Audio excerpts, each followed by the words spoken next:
বৃষ্টির দিন এমনি অনেক বোরিং লাগে আর সময় যেন কাটতেই চায় না। আর সময় কাটানোর জন্য যদি এরকম ভাজা পোড়া পাওয়া যায় তাহলে তো কথাই নেই। তাই আজকে আমরা ফার্স্টে চলে গেলাম বাদাম ভাজতে আর চাল ভাজতে। এই তো সব কিছু ভাজা শেষ।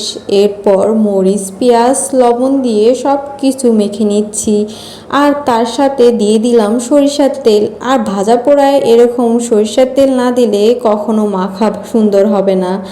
এরপর আমরা বাদাম তারপর চাল দিয়ে দিলাম আর দেওয়ার পর সব কিছু সুন্দরভাবে মিক্সড করে নিলাম। আর চালগুলো একটু গরম থাকার কারণে আমরা ঝালমুড়ি মামার মতো সব কিছু একদম ঝেঁকে নিয়ে নিলাম। আর দেখতেই পাচ্ছেন অনেক অনেক মজা করেছি আমরা সবাই। আর এগুলো খেতে অনেক মজা হয়েছিল। আর সত্যি কথা বলতে কি এরকম ভাজা পোড়া একাই খেলে মজা লাগে না, কিন্তু সবাই মিলে খেলে অনেক মজা লাগে।